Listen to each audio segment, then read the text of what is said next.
Hi again, everybody, and welcome to another edition of Inside Furman Athletics. I am Dan Scott. Good to have you with us. You know, we get a lot of questions since last basketball season about what were all those cameras and boom microphones and, there's a documentary that's being shot. Well, when are we going to get to see said documentary? This guy has at least some of the answers. Some of the answers. Yes. This is Richmond Weaver. His production company, Triple R Productions, is the one who you saw doing all of that stuff during the basketball season. How are you, sir? I'm doing absolutely fantastic, and it's an honor to be here. And I know there is a lot of anticipation right now in terms of this documentary, and I feel like I have all this power that I'm holding. And I promise you, I do not have all this power in my hands that I'm holding, and holding this opportunity to showcase the 2022-23 season and obviously the amazing season that the Furman men's basketball team had. Just knowing that, yes, I want this out as fast as possible, and even more so than all of the fans out there, even more so than Coach Richie and the rest of the team. So I can promise you that, Dan. Yeah, you know, the one thing that people have to understand when you're doing something like this and you're dealing with, among other things, the NCAA and CBS and whoever else is involved with rights holding for broadcasting, there's almost governmental level red tape that you have to go through to get approval to do certain things. And I'm guessing that you got a pretty good education on that. Almost. No, even more so than Really? Governmental red tape. Yes. And so that's the interesting part of this. And, you know, I've had the opportunity of working on some documentaries in the past. Did Clemson's Greatest Games, which highlighted a 12-episode docuseries, basically, where we were able to look at some of the greatest Clemson football games under Dabo Swinney.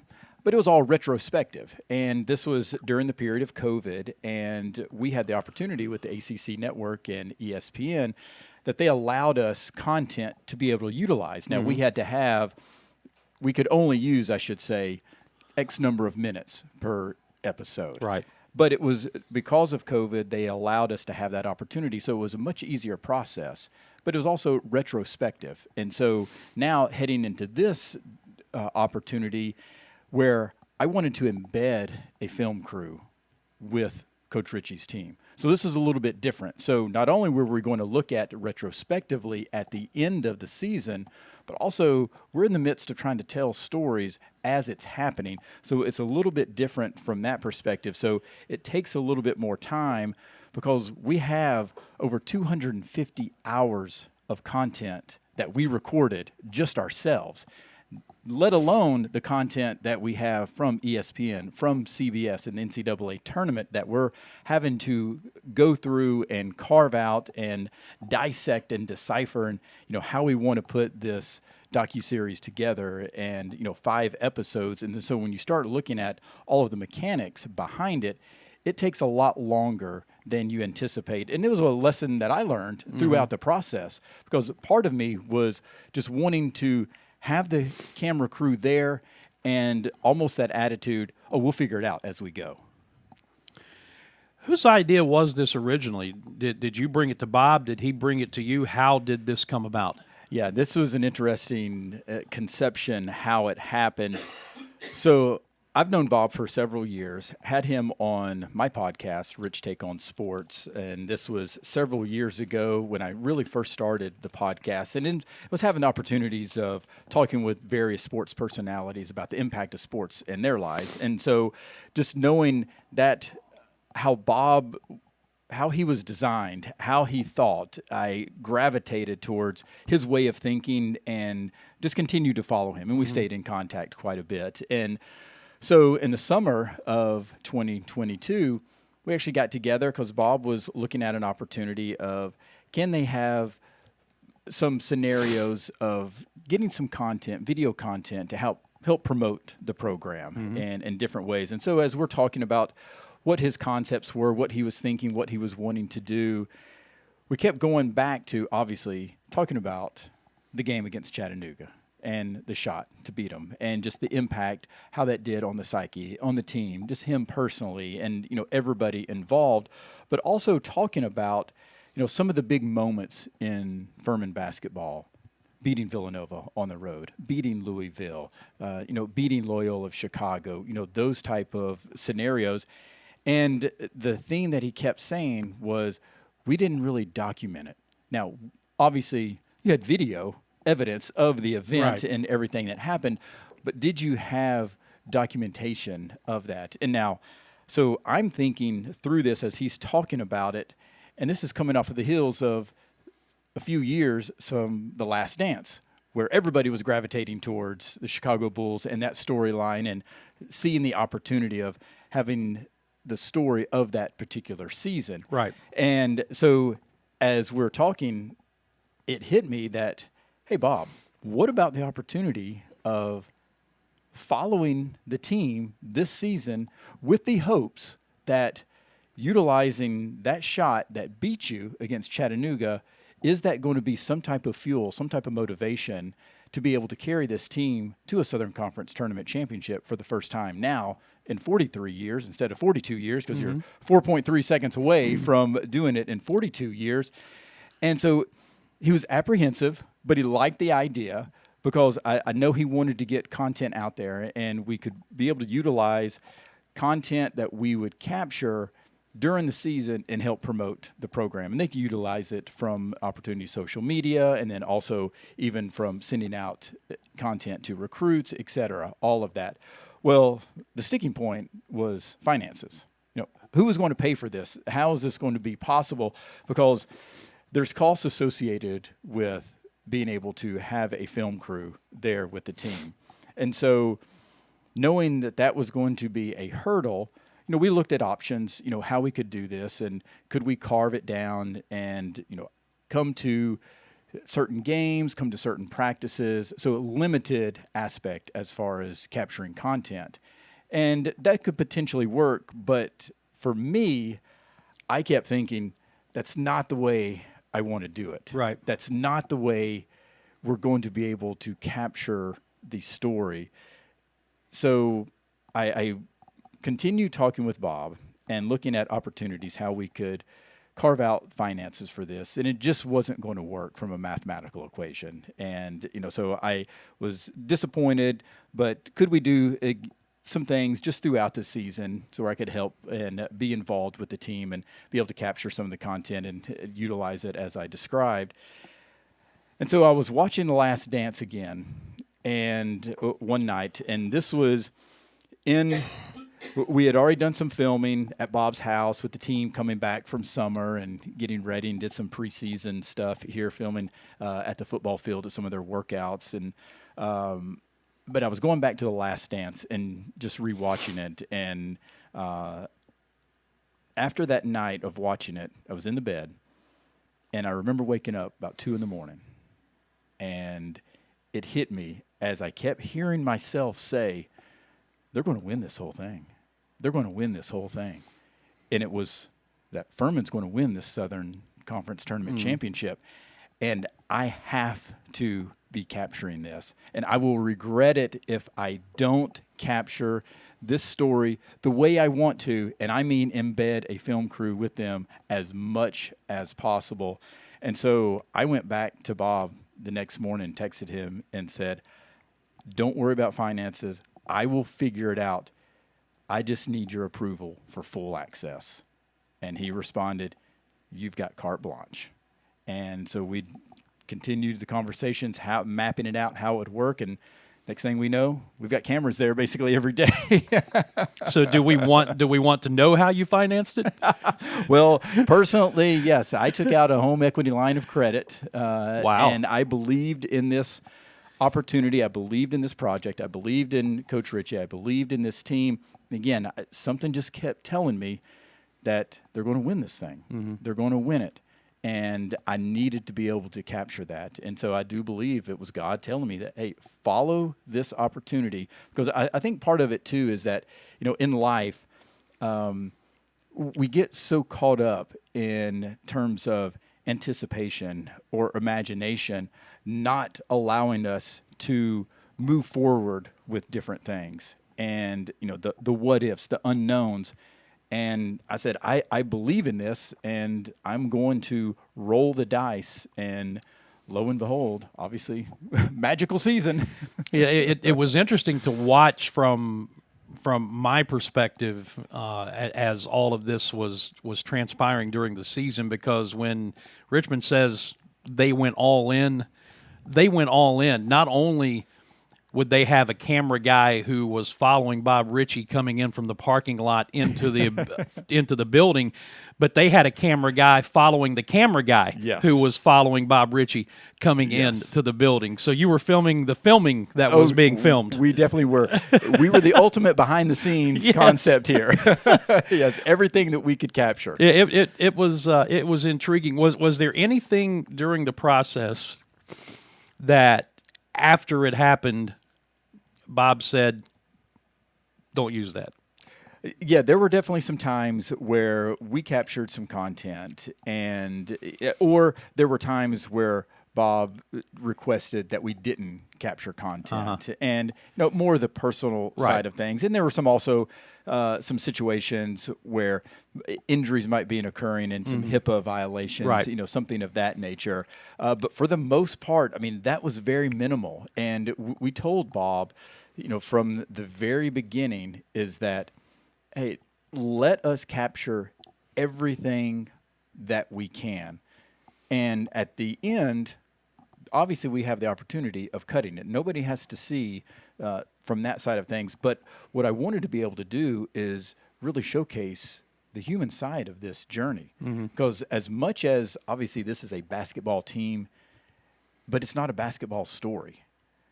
This is a human story about overcoming. This is a human story about confronting. And I think, one of the things in life, the big struggle in life can come down to one word, and that's confront. And I stole that from Jerry Seinfeld, but he talked about, confrontation is what holds people back. And I think this was an opportunity where I wanted to showcase that how this team was confronting the loss that they had, how they were going to confront this season, how are they going to confront the pressure, how are they going to confront the preseason workouts and just failures that they might have throughout the season. And so Bob was very open and allowing us access with those cameras and being able to capture some of those human elements, some of those moments where fans don't always see. Right. How long did it take Bob, the rest of the coaches, and the players to get comfortable with your crew being there? Because initially I would imagine they were all a little mechanical about what they were doing, but after a while I would suspect that they got accustomed to you being in their business everywhere they turned. Yes, and there was an aspect of everybody feeling each other out. And I would have to say, it's interesting in society today, the players, I was impressed how quickly they did become accustomed to the cameras being there. And I think part of it is because they're in front of their cameras the whole time with social media. Right. They're always, or I shouldn't say always, but they're more apt to being comfortable because this is the world that we live in terms of social media. But it was different because now you've got a camera with them, following them, and it might be in situations where they're not comfortable because, as we know in social media, it seems like you're only posting the good stuff. And now all of a sudden we're capturing some conversations that they're having with coaches that's not always positive. We're capturing content where they're not making plays, where obviously it may be embarrassed by that type of situation. But I do remember it was at the East Tennessee State game, and not obviously a big win on the road there for Furman. And I remember we're in the locker room and everybody's celebrating. And there, at the end of us capturing some of the content, Alex Williams comes up to the camera. So now the camera's on him, and he's talking directly to the camera. And this was the first time any of the players had done that. And at that moment, I knew that they were comfortable. Yeah. Because now it was, he was basically saying, hey, don't sleep on Furman. This is what we do. Don't doubt us. Right. And he was almost telling another person that there, and he felt like the camera was just a part of that team, that locker room. And I knew at that moment that they trust us. Richmond Weaver from Triple R Productions, who will be, we promise, getting this. Yes. You keep saying docu-series. Did it start as a documentary where you were going to do just like 2 hours, and now, but you've said a 5-part docu-series, right? I have, So yes, it's 5 it's morphed. Yes, 5 episode, and it did morph just based on the aspect of where I wanted to go with this, because I didn't think that I could tell it in its totality just by a one big project, one documentary. And the way I viewed it as I started going through the season is that the 2022 season is a highway. And so we're on this highway telling the story of the 2022 season, but could we have the opportunity of taking an exit and talking about Coach Ritchie, building the foundation of Furman, what he has meant to the program, and getting Furman to where they are now, oh so close to the Southern Conference Tournament Championship and obviously the NCAA tournament, and then get back on the highway, the 2022 season, but then taking another exit and talking about Jalen Slauson, and then another exit talking about Mike Bothwell. Right. And then as the season progressed, I could see that, hey, there's another player that's becoming a prominent part of this team, and that's J.P. Pegues. And lo and behold, obviously, we saw what he was able to do in the Southern Conference Tournament Championship, being named MVP, and then obviously the shot. So it morphed into now I wanted to be able to tell the story of the season with these exits, with these ramps to get off, and tell how those particular characters helped within the shape of this entire team. The question that I have that comes up as you're going through this, are you looking at this strictly as a filmmaker, or are you looking at this also as a fan? Because I remember the conversation you and I had here at Timmons Arena on Selection Sunday after we had won the championship.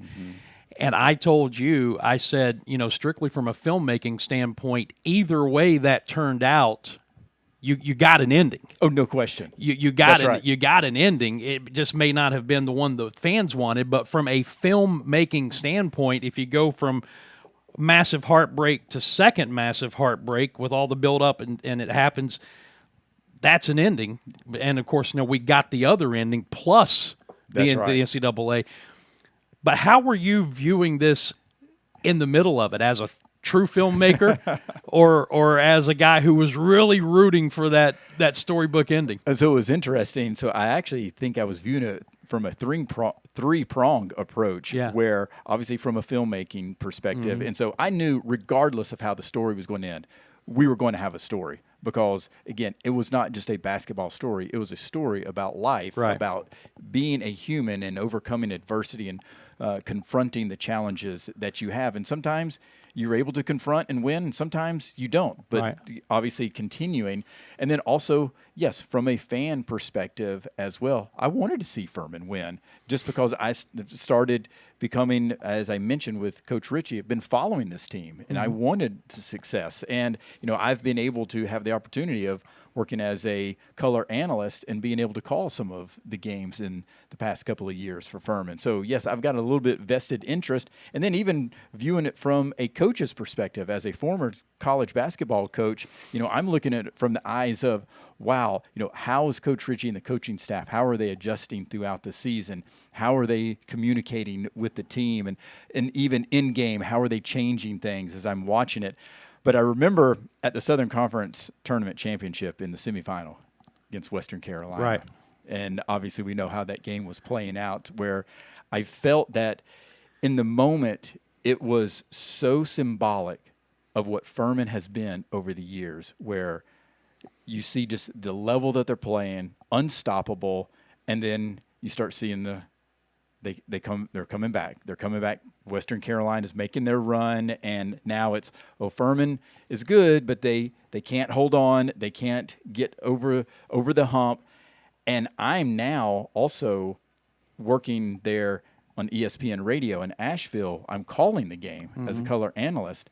So I'm trying to be as non-biased as I can, because obviously I want Furman to win, and I'm thinking the story can't end here. Right. It just can't, even though I knew I was going to tell the story regardless, but I kept thinking as I'm calling the game, it just can't end here. It just cannot end here, and obviously they were able to win in overtime. There was a series of moments during that game that I don't believe that your cameras were able to capture, but it was happening right beside Tom and I at our broadcast location, right, and we were right beside the Furman fan base as we're coming down the stretch, and the Paladins were trailing in regulation late. I can't remember which assistant coach's son it was. It might have been Chad Warner's, but it was a young son who was just in tears, going to lose. And there's Bob Ritchie's son, Mac, with his arm around him, telling him, it's going to be okay. It's going to be okay. And Tom and I were broadcasting the game, but we're also continuing to watch this play out. I mean, literally, you're sitting there, and they're like 5 feet away from where you are right now, if you're Tom, watching this play out. And it was just an amazing scene to see Mac as the season potentially is unraveling, Yes.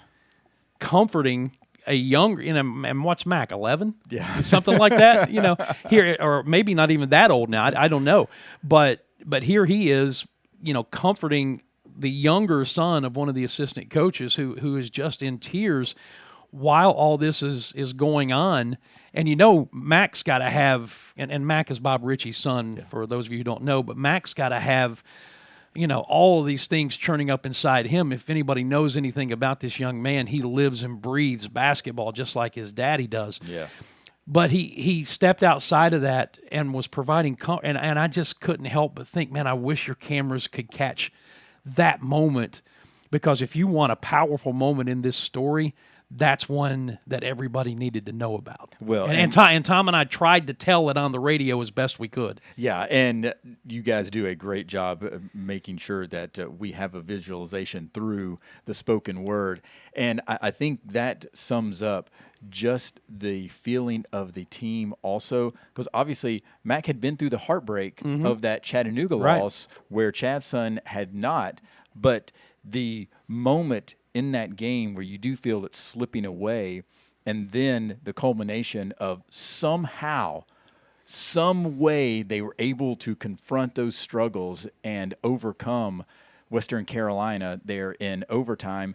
And while we missed that opportunity capturing those moments, what we captured in the locker room is so powerful, powerful, knowing that they were oh so close to having their season cut short there in that semifinal game, and realizing the opportunity now that they had in front of them. It's absolutely fantastic. Obviously we don't want to give away everything that you've got here, and we've got to get into wrap-up mode, but 2 or 3 things maybe over the course of the season that really struck you that you might want to share with people that they're likely to see in this thing? Yeah, I think just the maturation of J.P. Pegues, not only on the court, but also as a leader on this team. And he's not the vocal type of guy, but in that Western Carolina loss on the road, I think that's when he really cemented himself as a leader. He was the one who stood up in the in the locker room after the end of the game, and it was a powerful message that he had.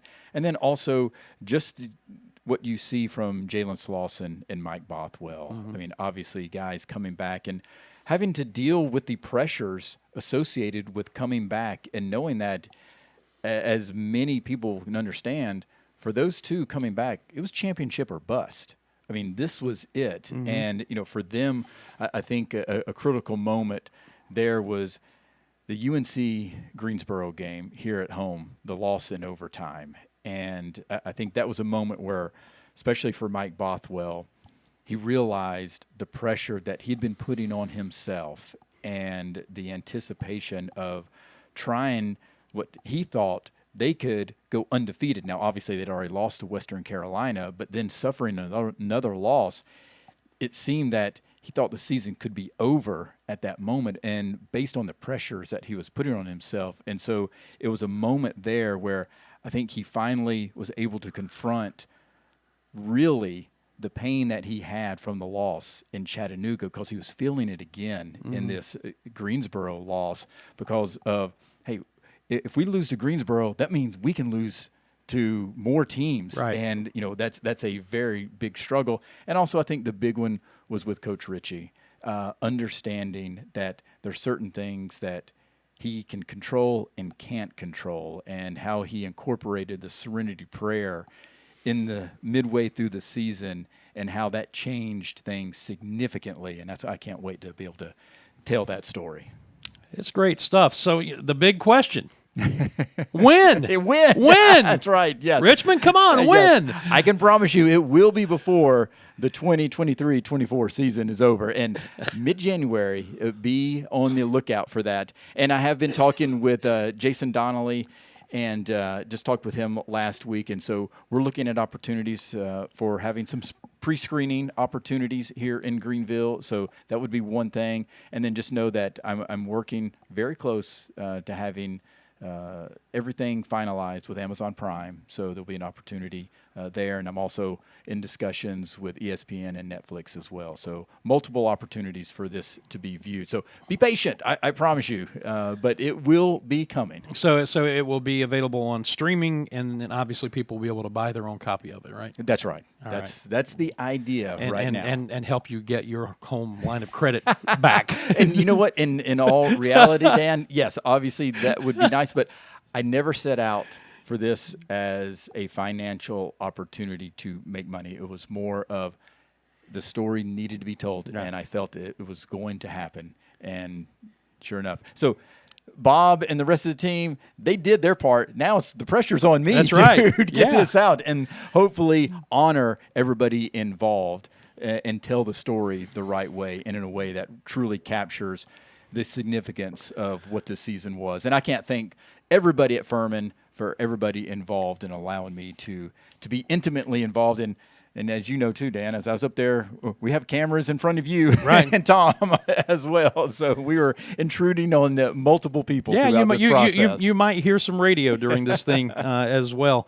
I like to ask this question of people during situations like this sometimes, and we'll do this and wrap it up. What did you learn about yourself during this process? Oh, that's a very good question. I have been thinking about this because I have learned that you do need to take the opportunity and evaluate yourself throughout the process. And it's sometimes difficult to do because you're also in the aspect of you're in the moment. Mm-hmm. And it's just one day after the next, and you're just trying to logistically put all things together. I think for me, the biggest thing that I've been able to learn is just from the perspective of trust and just allowing yourself to trust others. And especially when I'm working with different camera people, different editors, and as much as I'm trying to direct things, they're also understanding what we're trying to capture. And you just got to trust these other individuals to be part of the process. And you can't control everything. And so even as Bob Ritchie was going through that whole opportunity of understanding there's certain things you can control and certain things you can't control, I learned the same thing. And you just have to trust other individuals that are believing in your vision. So it was definitely one of the things that I've learned. Yeah, and it's intriguing. You're going back and trying to put together something with a storyboard or a script that has no script. That's right. Yes, and it's a challenge. And I would say right now, that's the biggest challenge with over 250 hours of content. What do I cut out? I mean, because there's so much good content, but I obviously have to put it in an efficient manner to be able to capture everything that I want and be able to tell the story. Well, see, I would say that a smart entrepreneur would make quite a bit of that available for sale as bonus material to the fan base. We have already been talking about that. Yes, exactly. And I'm still just trying to get through all the red tape through the aspect of CBS and the NCAA tournament. And those are the things that I learned also. Yes. And just even from the music that I'm wanting to use, to be able to get the licensing rights to the music and how certain songs, how they're owned by 25% by one group, 75% by another, or some of the hip-hop songs that I'm wanting to use where they're trying to figure out who owns the sample that they're using in this song and having to navigate the trails to find out who has the rights to that part of the song. It's a fascinating scenario, but I can't wait to put all this together. So if everything goes according to this loosely based plan you have, Yes. mid-January. Mid-January. And it will happen by latest mid-January. All right, good deal. I can't wait, and I know our fans have been looking forward to this kind of information for a long time, so I appreciate you coming in. Well, I appreciate the opportunity of coming in and sharing a little bit of an update. And also, yes, we will have a trailer, a little teaser, a little sizzle reel that will get people hyped. I should have that in the next couple of weeks. Yeah, I've seen the working version of it. It's does it capture it's fairly your intense. interest? It's fairly intense. Okay. Yeah, it's good stuff. I like it. That will do it for this week's edition of Inside Furman Athletics. Thank you, as always, for hanging out with us, and thank you to Richmond Weaver. I hope that this not only answers your questions, but further whets your appetite for this documentary. The working title is Better Together. We'll be back with you again next week. Until then, for Richmond and all of us here at Furman, I'm Dan Scott, saying God bless you, and so long, everybody.